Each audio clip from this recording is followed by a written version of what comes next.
بۆیە مسلمانان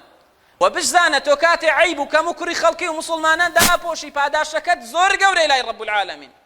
پێغەمبەری خوا صلی الله عليه وسلم لە فەرمایش شتێکە کە پێشەوە ئەبوو هورەیرە بۆمان ئەگێڕێتەوە فەرمیەتی لا يستر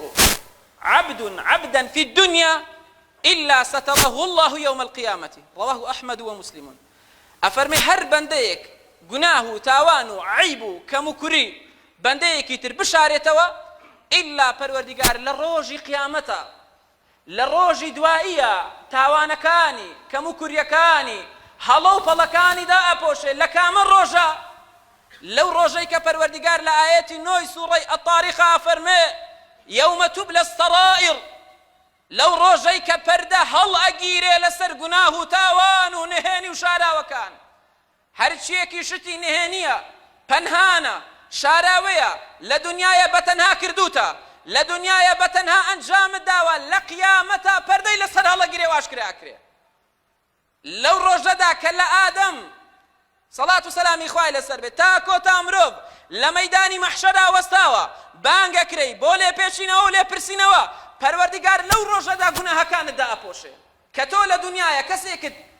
بيني وگناهيكي كردوا زانيوتا زيناي كردوا زانيوتا دزي كردوا زانيوتا حرامي خواردوا زانيوتا پيوانديكي ناشرعي لقل كسيكا هيا زانيوتا كوتوتا نيو معصيتك وسرپيچيكوا تو لبر رب العالمين ام بياوي ام افرته دا پوشي رب العالمين لم روجدا تپوشه حياتنا بو فزحتناك اي لدنيايا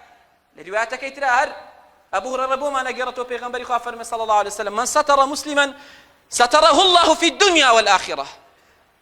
رواه أحمد ومسلم. بيغنبري خواه فرمي صلى الله عليه وسلم هر كسيك مسلمانك داب بوشي مسلمانك حياة نبا فضحي نكا آبروي نبا قناها كاني سترك پروردگار لدنيا داي أبوشي ولا آخرتي شا داي أبوشي اما زوريك ما بيني لدنيا فضح بون لدنيا آبرويان شو کەسایەتیان هەبوو پێشووتر ڕێزیان هەبوو شکۆیان هەبوو قەدریان هەبوو خەڵک شەرمی لێکردن خەڵک خۆشیان ئەویستن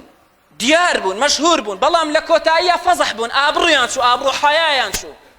وایان لێ هات لە کۆتاییە سەری خۆیان هەڵگرت دەڤەر و مەملەکەتیان جێهێشت بۆ ئەو جۆرە کەسانە کەسانێکن کە بەردەوام بەدوای عیب و کەم و کوڕی خەڵکیەوەن بەردەوام خەریکی ئەوەن لەسەر حیسێبی ئەوەی کە خۆیان بە پیاوی باش و چاک دەرخەن بۆ ئەوەی هەڵەکانی خۆیان بشارنەوە باسی هەڵی خەڵکی یەکەن